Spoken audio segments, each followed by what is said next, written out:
Salam Osmania, kembali lagi bersama saya Ricky Muhtar dari OS TV. Kalau kemarin ada cerita mengenai bagaimana seorang juara dunia karate, juara di Dubai, juara 3, itu di kelas senior, dan sebenarnya ada lagi juara-juara lainnya, yaitu yang satu ini adalah juara 2 di World Championship di Chili tahun 2019, dan juga juara 2 di World Championship di Konya, Turki tahun 2022. Siapa dia? Ini dia, Marcella Sekar. Halo Sensei. Apa kabar? Alhamdulillah sehat, baik. Alhamdulillah. Jadi sebenarnya Marcella ini udah dari dulu nih juara di kelas junior dan under 21. Iya, Sensei. Luar biasa. Sangat jarang ya, walaupun memang ada beberapa juara dunia kita kayak Ziggy juga pernah dapat juara dunia, Keiko pernah juara dunia pada saat di usianya dulu. Namun Marcella juga 2 kali. Nah, beda. Yang membedakan sama yang lain 2 kali dan juara 2. Iya, Sensei. Ya, gimana perasaannya pada saat itu? Yang junior pertama kali itu Sensei, sebenarnya udah ikut WKF 2017 itu sebelumnya di Spanyol. Cuman emang rezekinya masih di perebutan bronze. Dan itu masih sistem bendera dan itu skornya 3-2 lawan Egypt. Oh, Egypt. Jadi pas di junior itu yang 2019 itu di Chili tuh kayak ya udah kita main aja, tampilkan yang terbaik, yang terbagus di versi kita, terus nggak peduli dengan omongan orang karena kita tahu juga di sana kan lawannya orang luar negeri juga atau mereka nggak ngerti apa bahasa kita, apa keinginan kita juga kan sih. Jadi ya kita tampilkan yang terbaik aja ya. Tiba-tiba udah 4 kali main dan ternyata itu udah semifinal sih. Saya nggak nyangka yang kayak berapa kali lagi ya nyampe final gitu sih. Terus tiba-tiba semifinal dan itu juga coach yang duduk di coachnya itu Sensei Baron. Nah karena kita yang pelatih kata ini ternyata belum ada lisensi WKF, jadi nggak bisa duduk Sensei. Sensei Mursalim megang yang lain, terus sisa Sensei Baron dan kelas Ella terakhir juga. Jadi pas main itu Sensei Baron juga nggak tahu bagan tuh, cuman tahu pakai sabuk ini ya Sela, pakai sabuk ini iya Sensei.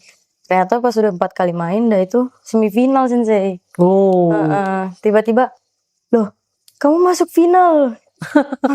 Iya Sensei, masuk final Sensei. Iya kamu masuk final ini. Terus baru pas keluar, ya ampun Marcella masuk final ini. Gak ada yang nggak sama sekali Sensei. Terus karena semua kan fokus pegang yang lain. Karena kan biasa WKF itu tataminya 6 atau ke 8 yang Sensei paling banyak. Jadi ya kepencar-pencar. Jadi pada masing-masing juga kan cuman by walkie-talkie aja kayak gitu. Ya luar biasa. Memang kalau udah di pertandingan udah complicated ya. Yang dipegang banyak, pelatihnya sedikit, ya repot apa. Iya gitu. Terus gimana setelah bertanding hasilnya mendapat mungkin belum sesuai harapan ya, harapannya emas ya. Iya sih. Tapi gimana perasaannya setelah itu?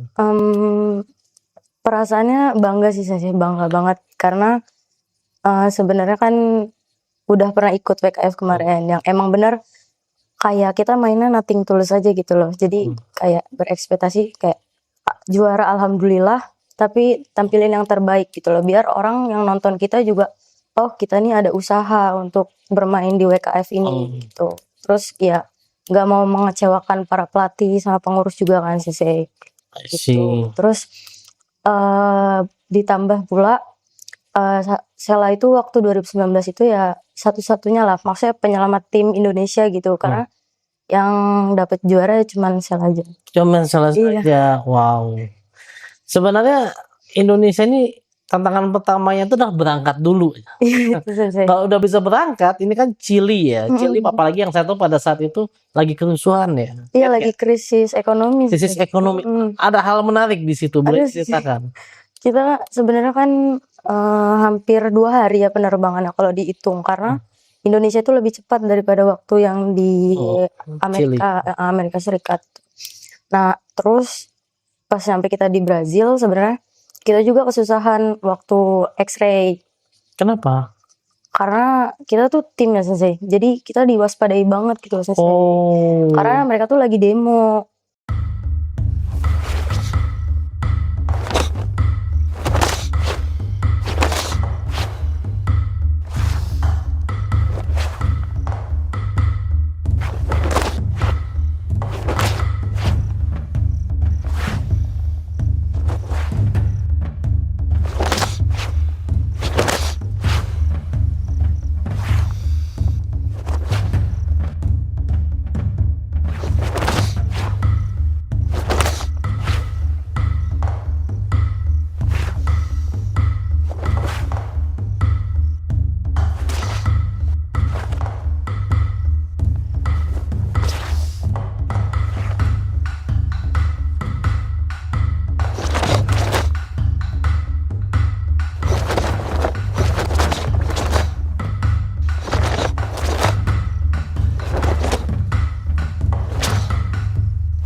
Karena mereka tuh lagi demo Oh, Brazil, paham. Chili, kayak kota-kota di benua Amerika itu lagi demo-demonya itu parah banget Sensei.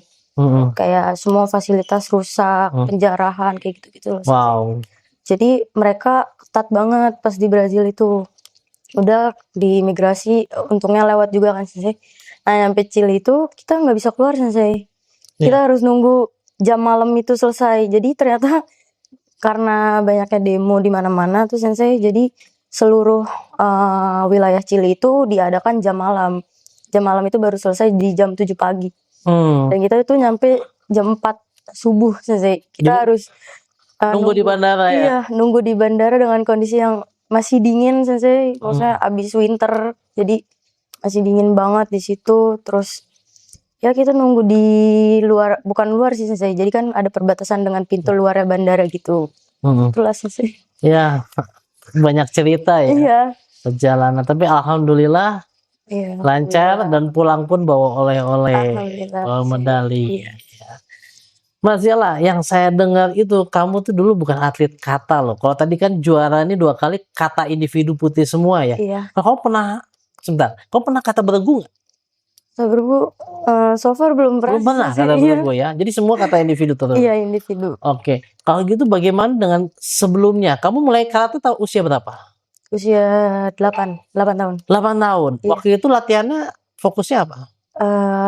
Kata komite Sensei. Kata komite. Iya, karena kan di dojo Sensei, Iya. jadi semua harus bisa dua-duanya gitu. Terus akhirnya bagaimana yang awalnya itu karena di dojo kan Sensei, di dojo tuh lebih apa ya, lebih ke basic. Kita latihan terus tahu karate itu kayak gimana. Nah selanjutnya itu untuk meningkatkan prestasi, jadi kita tuh ada klub gitu baru Sensei, jadi masuklah Marcella di klub di situ. Tapi di situ cuma ada pelatih komite Sensei. Oh, Jadi kita yang di klub itu ya latihan komite sampai itu mulai startnya di 2014 Sensei. 2014. Jadi start latihan komite. Terus gimana kamu menjadi atlet komite itu, apa yang kamu dapat? 2 tahun, only 2 tahun sih Sensei. Alhamdulillahnya setiap kejurnas Panglima, dulu kita sebutnya kejurnas Ya, Panglima. Itu komite juara 1 Sensei. Juara 1 jadi selama ini juara 1 komite. Iya, 2015 itu Marcella juara komite. Ya. Katanya tapi juara 2 Sensei. Katanya juara 2 Iya. malah. Wow. Terus 2016 Marcella juara 1 lagi, tapi kejurnas Panglima itu pertama kali ada BOB Sensei. Ada BOB. Nah, itu Sela BOB juga juara 1. Juara BOB juga. Jadi udah nyobain komite dulu, Iya. baru kata sebenarnya. Iya. Oke, luar biasa. Iya Sensei. Terus gimana kamu nextnya kamu nih apa nih? Kan kamu kemarin di PON Kudus dapat emas ya. Iya. Dapat emas. Next stepnya apa? Next stepnya kalau keinginan ya Sensei, ya udah pasti pengen di kelas kata ya individual lah Putri. Secara selalu berdampingan dengan Kak Putri. Jadi ya saya juga pengen maksudnya bisa bermain di ajang yang internasional secara multi event gitu. Multi event. Dengar-dengar kamu udah mempersiapkan juga untuk masuk di kejuaraan-kejuaraan internasional juga ya? Bisa disampaikan kira-kira planning kamu seperti apa? Untuk saat ini Sensei, mungkin karena PB4K juga sudah melihat sistem perankingan yang kita selalu di warning, dikasih tahu gitu, kayak ayo kita kejar peringkat biar bisa main WKF, gak cuman kayak Kak Keiko atau Kak Coki aja, kayak ayo kita juga yang lain gitu. Jadi saya lebih memfokuskan untuk menambah poin sih Sensei, karena dulu waktu di under 21 itu Sensei saya pernah peringkat 2. Iya. Terus kemarin yang abis series A juga yang 2022 di Jakarta itu Sensei, saya udah peringkat 78. Jadi kayak kemarin-kemarin tuh nggak aware gitu loh. Jadi kalau sekarang ya mungkin planningnya ke situ sih. Tentu saja dengan beberapa pihak yang support Marcella ya selama ini ya. Oke. Dan termasuk juga beberapa kegiatan open ada yang planning diikutin atau bagaimana? Iya, udah pasti kalau misalnya yang kalender event dari PB4K sih. Yang itu aja fokus ya resminya. Oh, oke, luar biasa. Kemudian bagaimana tentang kehidupan pribadi nih? Nah, kayaknya mulai tegang guys. Nah, kuliah udah beres? Alhamdulillah beres. Udah beres Sensei. semua. Iya. Berarti udah bisa fokus karate atau ada fokus yang lain nih? Bisa dua-duanya Sensei. Bisa dua-duanya? Harus. Iya. Oke, jadi baru lulus udah wisuda? Sudah wisuda Sensei. Oh, oke.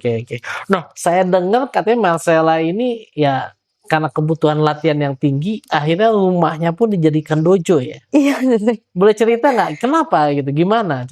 Jadi kan waktu COVID itu lah Sensei, karena terbatas tempat latihannya, kita nggak boleh di luar juga kan latihan. Ya. Kemudian online juga sama pelatih waktu mendekati PON itu. Jadi kebingungan lah kita nih. Orang tua Sela, terus pelatih juga bingung, pengurus juga. Jadi gimana caranya biar bisa tetap latihan walaupun online. Nah, sedangkan sebenarnya rumah orang tua itu udah dijadiin dojo juga Sensei, tapi nggak muat. Jadi kayak cuman 6x6 atau 6x6. ya. Jadi kayak kurang buat main kata. Jadi kepotong-potong akhirnya. Dari hasil tabungan, ngumpulin dari bonus, gaji dari KONI gitu Sensei. Ya akhirnya kita ambil rumah di sebelah tuh, kayak emang diniatkan emang untuk khusus dojo. Latihan. Iya. Buat tempat latihan ya. Alhamdulillah ngebangunnya 2020, selesai di 2021. Oh, jadi emang spesial dibangun buat latihan. Iya. Wah, jadi kalau saya pelajari nih, biasanya atlet-atlet top ini, mereka pasti punya niat, ya niat yang besar. Jadi bukan nunggu bola atau misalnya mesti pergi ke satu tempat berlatih, nunggu jam latihan, nunggu pelatihnya datang, tapi menyediakan tempat latihan sendiri supaya bisa latihan. Terakomodir semuanya. Nah, ini semoga bisa ditiru oleh teman-teman yang ada di sini, atlet-atlet muda, supaya kedepannya bisa seperti itu. Kalau harapan sendiri nih, ini terakhir ya, harapan sendiri yang belum kesampaian, yang sangat pengen di apa namanya, sangat pengen didapat, itu apa saat ini?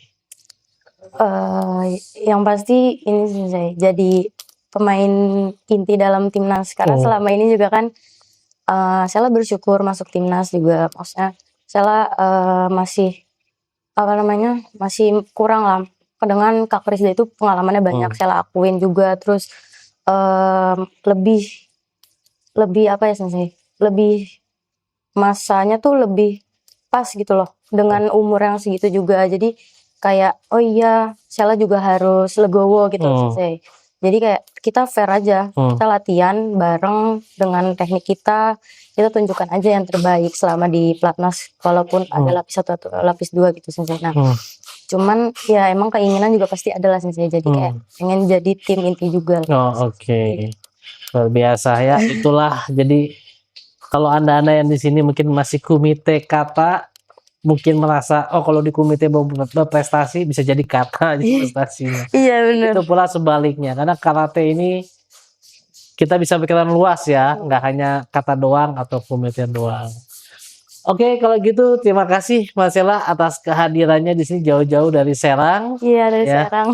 Semoga ceritanya ini bisa menginspirasi teman-teman. Kalau di siapa tahu ada yang mau jadi juara WKF juga. Amin. Kalau AKF-nya sendiri prestasinya udah sampai mana ya?